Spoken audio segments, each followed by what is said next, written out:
সেই জন্য আমি বলবো যে আল্লাহর জন্য কাজ করুন, আল্লাহর মহব্বতে করুন, আল্লাহকে ভালোবেসে করুন। গোটা দুনিয়াটা সাজানো আছে, যে যাতে মেহনত করছে সে সেইটাই পাচ্ছে, যে যাতে মেহনত করছে না সে সেটাই পাচ্ছে না। যারা বুদ্ধিমান লোক তারা আল্লাহর কাজে মেহনত করে, আর যারা অবুদ্ধি লোক তারা দুনিয়াতে ছুটে বেড়ায়, দুনিয়ার উপর মেহনত করে। রব্বিল আলামিন। মোহতারাম উলামায়ে কেরাম ও শ্রদ্ধা মন্ডলী ভাই সকল, আজকে আমরা একটা মহতী সভায় উপস্থিত হয়েছি কিছু পবিত্র হাদিস কোরআন কথা শোনার জন্য। আমার শরীর খারাপ, সেই জন্য আসতে দেরও হলো। এক জায়গাতে জিকিরের মজলিসে ছিল। আমি বেশিক্ষণ কিছু বলবো না, কেবল একটা দোয়া করে চলে যাব। জরুরি কথা হচ্ছে, একটা হাদিস আমি বারবার বলি, যে কাজ করবেন আল্লাহর জন্য করবেন, ইখলাস নিয়ে করবেন, তাতে খায়ের এবং বরকত হবে।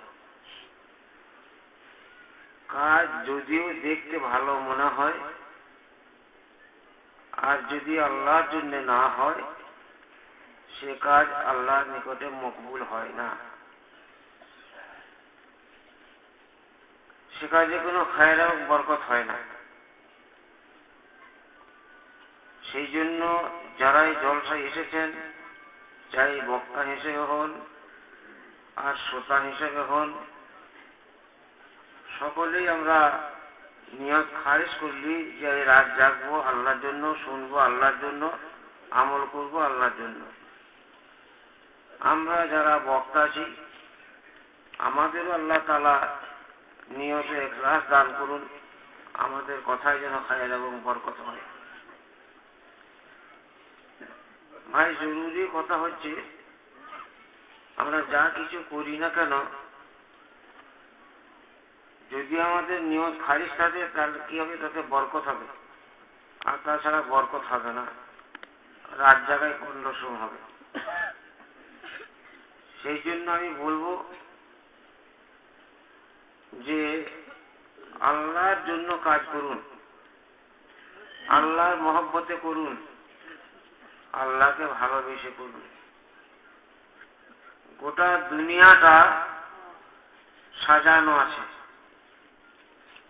যে যাতে মেহনত করছে সে সেইটাই পাচ্ছে, যে যাতে মেহনত করছে না সে সেটাই পাচ্ছে না।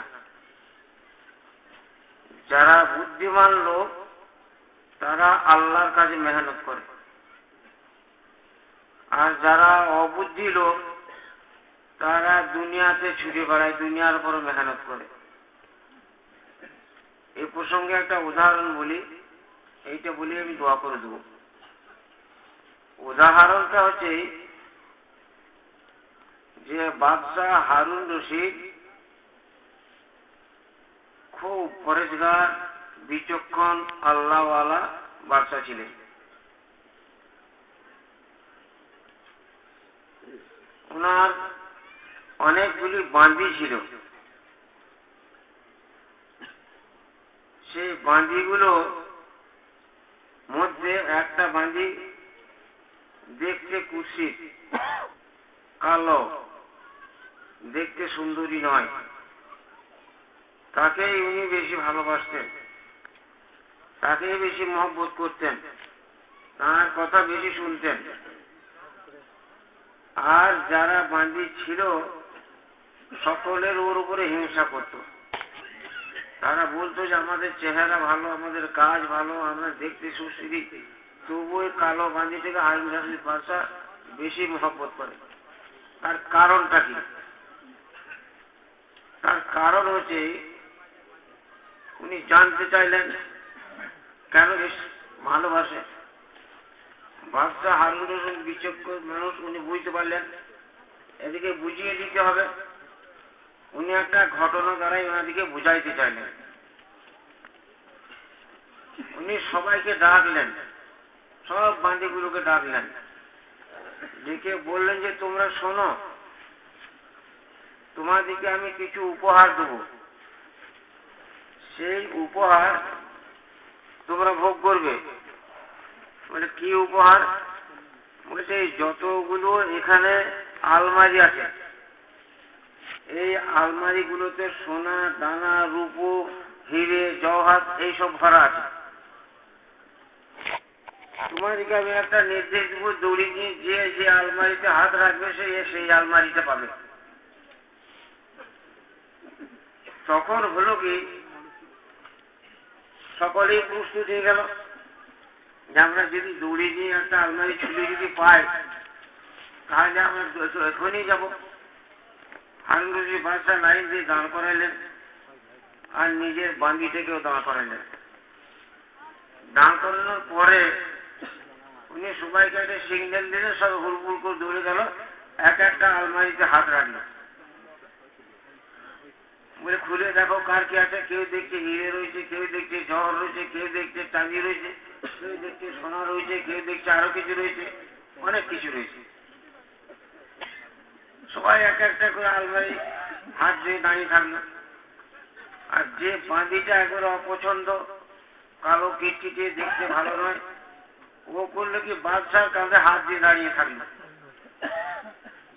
ভাই ভালো করে অনুধাবন করবেন কথাটা, এখানে হেসে খিটখিট করে হেসে চলে যাবেন না। আল্লাহ নবীর মজলিস।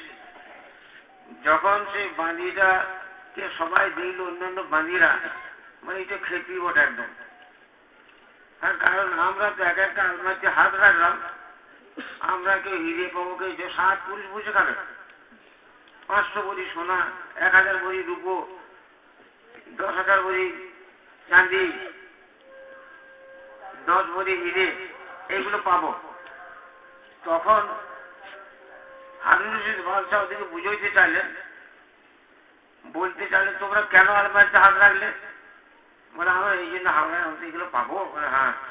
বলে একে শুধু এই যে আলমারিতে হাত রাখলে না, ওকে শুধু যে তুমি আলমারির উপর হাত রাখলে না কেন? তোমার চেহারাও খারাপ, বুদ্ধিও খারাপ। বলে কেন? বলছি তুমি তো রাখলে একটা আলমারি পেতে। ওই সাথে তোমরা বলো তো আলমারিগুলো কে দিলে? কে দিলেন? বলে হারুন রশিদ বাদশাহ দিলেন। বলছে এগুলো সবগুলোর মালিক তো উনি? হ্যাঁ সবগুলোর মালিক। এরকম কত আলমারি সোনার মালিক আছে? বলে এরকম লক্ষ লক্ষ আলমারির মালিক আছে। তোমরাই বোকা, তোমরা একটা আলমারির উপর হাত রেখেছো, আর আমি যে লক্ষ লক্ষ আলমারির মালিক তার কাঁধে হাত রেখেছি। তোমরা পাবে একটা আলমারি, আমি পাবো এনাকে, তারপরে আমি পাবো রাজত্ব। তোমরা বোকা না আমি বোকা? আমার ভাই, আমরা দুনিয়ার মানুষ বোকা। আমরা যদি আল্লাহর কাঁধে হাত রাখি, হাদিস কোরআনের উপর আমল করি, যদি হাদিসের মোতাবিক চলি, আল্লাহর রাস্তায় যদি দাঁড়িয়ে থাকি, আল্লাহর কাঁধে যদি হাত রেখে থাকি, তো গোটা দুনিয়া আমাদের হয়ে যাবে। আর কেউ দৌড়ছি ব্যবসার আলমারিতে, কেউ দৌড়ছি চাকরির আলমারিতে, কেউ দেখছি পাটির আলমারিতে, কেউ দেখছি এগুলো কি, এগুলো ক্ষমতাই অল্প, খুব অল্প, এর মূল্য কিছুই নাই। সেই জন্য আমি আবেদন করব যে যে জিনিস নির্বাচন করবেন বুঝে সুঝে নির্বাচন করবেন, যাতে ফল হবে। আর সেই বোঝাটা আপনার বোঝাটা হবে না, সেই বোঝাটা হবে, সেই নির্দেশ হবে আল্লাহ নবী মুহাম্মদুর রাসূলুল্লাহ সাল্লাল্লাহু আলাইহি ওয়াসাল্লাম। সেই জন্য আমরা দুনিয়াতে যখন কোথাও চলবো, কোথাও বলবো, কোনো কাজ করব, আমাদের পদক্ষেপের জন্য আল্লাহ নবীর নির্দেশ মোতাবেক। কোরআন পাকে আল্লাহ পাক তাআলা বলেছেন, লাকাদ কানা লাকুম ফি রাসূলিল্লাহি উসওয়াতুন হাসানাহ। আল্লাহর নবীর তরিকাটা, আল্লাহর নবীর সুন্নাতটা তোমাদের জন্য পাথেয়, ওইটাকে ইখতিয়ার করবে। আল্লাহ পাক তাআলা আপনাদেরকে, আমাদেরকে, সকলকে আল্লাহর নবীর সুন্নাত মোতাবেক চলার তৌফিক দান করুন। আমরা যেন তার সুন্নাত মোতাবেক চলতে পারি, আমাদের দুনিয়া আখিরাতে কামিয়াব হবে। এই বলে আমি নিজের বক্তব্য খতম করলাম। اللهم صل على محمد وآله وصحبه وبارك وسلم. لا إله إلا الله الحليم الكريم. سبحان الله رب العرش العظيم. الحمد لله رب العالمين. أسألك موجبات رحمتك وعزائم مغفرتك والغنيمة من كل بر والسلامة من كل إثم. لا تدع لنا ذنبا إلا غفرته ولا هما إلا فرجته ولا دينا إلا قضيته ولا مريضا إلا شفيته ولا حاجة من حوائج الدنيا والآخرة الغردا إلا قضيتها يا أرحم الراحمين. আয় আল্লাহ পরবর্তীকারী আলম খোদাবন্দ কুদ্দুস, আজকের জলসাকে তুমি কবুল করো। আয় আল্লাহ, যে ভাইয়েরা মেহনত করে জলসা এই অনুষ্ঠানকে অনুষ্ঠিত করেছে, আল্লাহ তাদের সর্বাঙ্গীন মঙ্গল করো। এই গ্রামের সর্বাঙ্গীন মঙ্গল করো, এই এলাকার সর্বাঙ্গীন মঙ্গল করো, গোটা বিশ্বের মুসলমানদের সর্বাঙ্গীন মঙ্গল করো। আল্লাহ, যারা বক্তা হিসেবে আমরা এসেছি, যারা শ্রোতা হিসেবে এসেছি, আমাদের সর্বাঙ্গীন মঙ্গল করো। আজ মজলিসের বক্তা শ্রোতা সবকে তুমি কবুল করো। আয় আল্লাহ, আজকের বক্তৃতাতে, আজকের কথা, একে কাজে আল্লাহ তুমি দিনের ফয়সালা করে দাও, দিনের ভালো ফয়সালা করে দাও। আমাদের মধ্যে কেউ রোগাক্রান্ত থাকলে রোগ থেকে মুক্তি দাও, যারা ঋণগ্রস্ত আছে ঋণের থেকে মুক্তি দাও, যারা কন্যাদায় পড়েছে ইজ্জতের সঙ্গে উদ্ধার করে দাও, যারা পেরেশান আছে, যেখানে মুসলমান পেরেশান আছেন পেরেশানিকে দূর করে দাও। আয় আল্লাহ, যারা দোয়ার জন্য বলেছেন, লিখেছেন, ফোন করেছেন, তাদের জায়েজ মুকাশিদকে পূরণ করো। ওয়া সাল্লাল্লাহু তাআলা আলা খায়রি খালকিহি মুহাম্মাদিন ওয়া আলিহি ওয়া সাহবিহি আজমাইন বিরহমাতিকা।